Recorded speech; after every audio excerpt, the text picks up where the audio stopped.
কাৰণ আজি গৌৰৱ গগৈ পাকিস্তান সংযোগ সন্দৰ্ভত গৌৰৱ গগৈ পাকিস্তানৰ সৈতে কি সম্পৰ্ক আছে সেই সন্দৰ্ভত আজি এছআইটিৰ প্ৰতিবেদনখন ফাদিল কৰিব মুখ্যমন্ত্ৰী ডক্টৰ হিমন্ত বিশ্ব শৰ্মাই আৰু কিছু সময় বাকি আৰু প্ৰায় 1.5 ঘণ্টাৰ পাছত 10:30 মান বজাত মুখ্যমন্ত্ৰী ডক্টৰ হিমন্ত বিশ্ব শৰ্মাই এখন সংবাদমেল সম্বোধন কৰিব য'ত এছআইটিয়ে যি তদন্ত কৰিলে সমগ্ৰ ঘটনাৰ সন্দৰ্ভত কাৰণ প্ৰথমতেই মুখ্যমন্ত্ৰীয়ে এটা অভিযোগ উত্থাপন কৰিছিল যে গৌৰৱ গগৈ পাকিস্তান সম্পৰ্ক আছে কাৰণ 2025 চনৰ 16 ফেব্ৰুৱাৰীত গৌৰৱ গগৈ পাকিস্তান লিংক সন্দৰ্ভত এছআইটি ঘোষণা কৰিছিল এছআইটি গঠনৰ কথা ঘোষণা কৰিছিল মুখ্যমন্ত্ৰী ডক্টৰ হিমন্ত বিশ্ব শৰ্মাই আৰু অভিযোগ উত্থাপন কৰিছিল যে গৌৰৱ গগৈৰ পত্নী এলিজাবেথ কৰ্ণবাল গগৈয়ে পাকিস্তানৰ এটা এনজিঅ'ত কাম কৰি আছিল আৰু এইখিনি সময়ত তেওঁ আলী টকি শেখ যিজন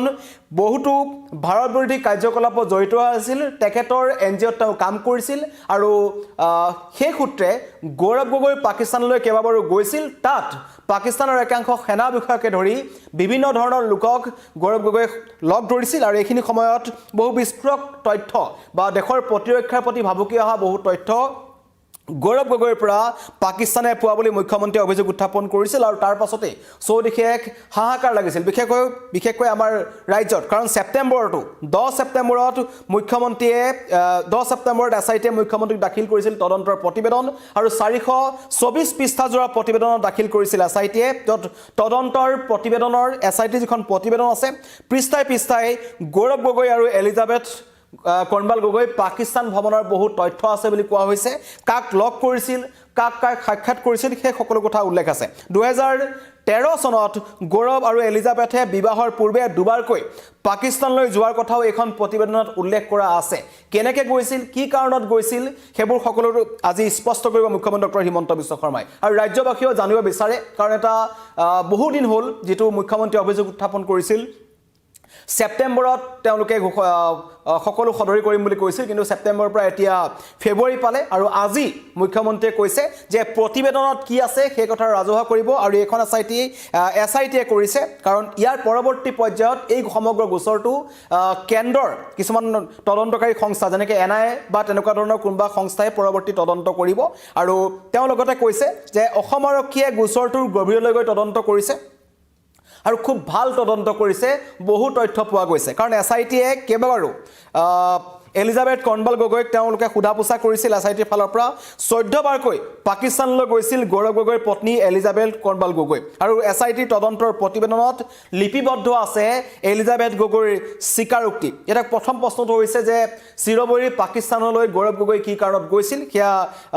এতিয়াও ৰহস্যৰ আৱৰ্তত কিন্তু 1.5 মাহত এই বিগত সময়ছোৱাত 1.5 মাহত 9 জনকৈ ব্যক্তি সোধা পোছা কৰিছিল এছআইটিয়ে আৰু আজি মুখ্যমন্ত্ৰীয়ে 424 পৃষ্ঠাজোৰা যিখন এছআইটিৰ প্ৰতিবেদন আছে আৰু মুখ্যমন্ত্ৰীয়ে কোৱা মতে যে প্ৰতিবেদনৰ পৃষ্ঠাই বহু বিস্ফোৰক তথ্য আছে কাৰণ মুখ্যমন্ত্ৰীয়ে দুদিন আগলৈকে কৈ আছে যে এতিয়াও এলিজাবেথ কৰ্ণবাল গগৈৰ যি পাকিস্তানৰ বেংক একাউণ্ট এতিয়াও এক্টিভ হৈ আছে আৰু সেই পাকিস্তানৰ বেংক একাউণ্টত ক'ৰ পৰা পইচা আহে আৰু ক'লৈ পইচা যায় সকলো কিন্তু এতিয়াও ৰহস্যৰ আৱৰ্তত আৰু সেইবোৰ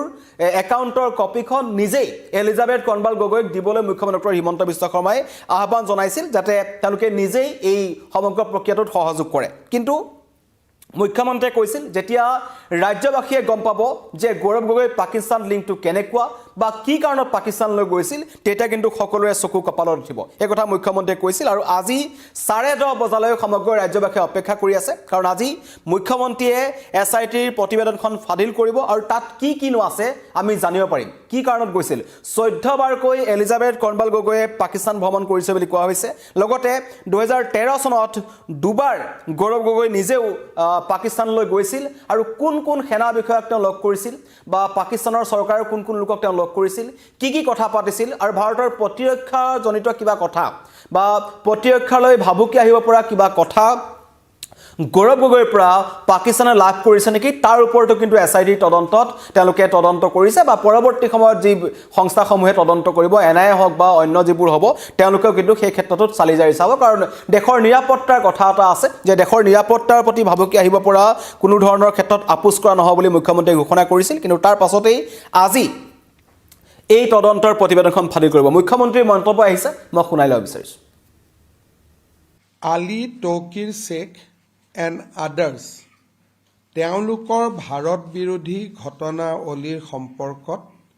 আমি যিখন স্পেচিয়েল ইনভেষ্টিগেশ্যন টিম গঠন কৰি দিছিলোঁ তাৰ প্ৰতিবেদন কেবিনেটত পুংখানুপুংখভাৱে আলোচনা হয়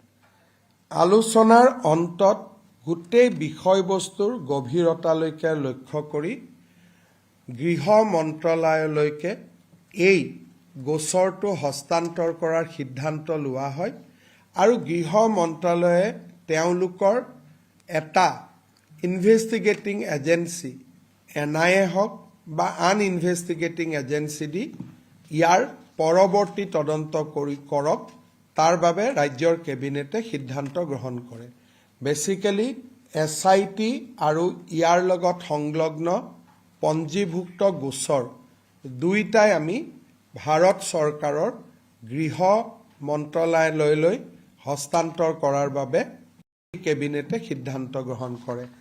পৰৱৰ্তী এই কেছটোৰ পৰৱৰ্তী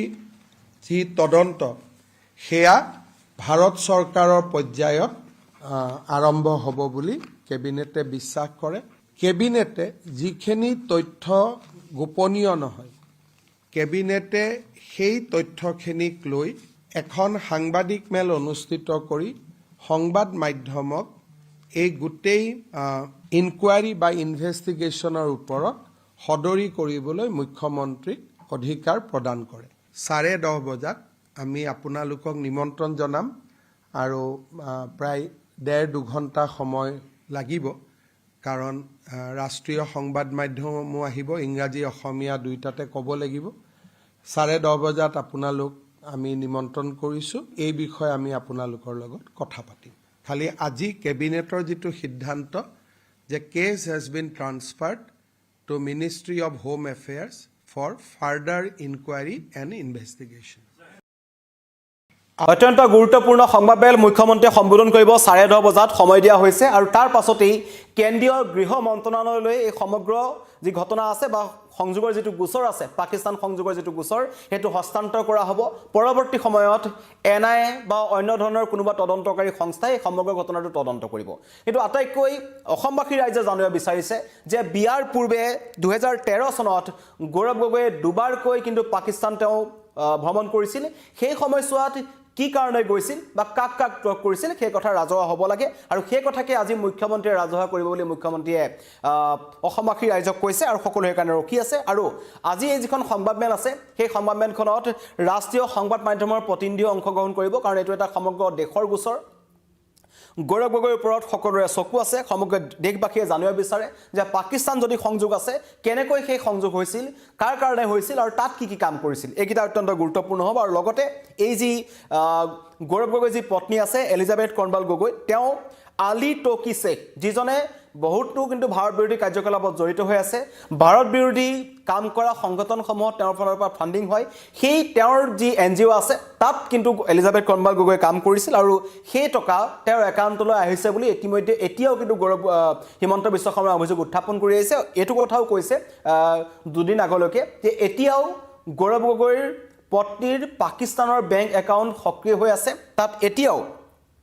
অৰ্থনৈতিক লেনদেন হৈ আছে আৰু সেই টকা ক'ৰ পৰা আহিছে কলৈ যায় সেই কথা কোনোৱে নাজানে ইতিমধ্যে SITয়ে দিল্লীত গৈ গৌৰৱ গগৈৰ পত্নীক কেইবাবাৰো জেৰা কৰিছে সুধা পোছা কৰিছে তাত তেওঁ 14 বাৰকৈ যে পাকিস্তানলৈ তেওঁ গৈছিল সেই কথা কিন্তু তেওঁ নিজেই স্বীকাৰ কৰিছে আৰু বহু জানিবলগা তথ্য আছে বা বহু নজনা কথা আছে যেটো মুখ্যমন্ত্ৰী ডক্টৰ হিমন্ত বিশ্ব শৰ্মাই 10:30 বজাত সকলো স্পষ্ট কৰিব সঁচাকৈয়ে গৌৰৱ গগৈ পাকিস্তান লিংকটো কেনেকুৱা আৰু পৰৱৰ্তী সময়ত কি তদন্ত হ'ব SITৰ প্ৰতিবেদনখনত 424 পৃষ্ঠাৰ যিখন প্ৰতিবেদন আছে সেই প্ৰতিবেদনখনৰ পৃষ্ঠাই বহু বিস্ফোৰক তথ্য আছে বুলি মুখ্যমন্ত্ৰীয়ে দাবী কৰিছে আৰু মুখ্যমন্ত্ৰীৰ সেই দাবী মতে বা মুখ্যমন্ত্ৰীয়ে কোৱা মতে আজি সমগ্ৰ ৰাজ্যবাসী ৰৈ আছে 10:30 বজালৈ মুখ্যমন্ত্ৰীয়ে গৌৰৱ গগৈ পাকিস্তান সংযোগ সন্দৰ্ভত কি মন্তব্য দিয়ে ধন্যবাদ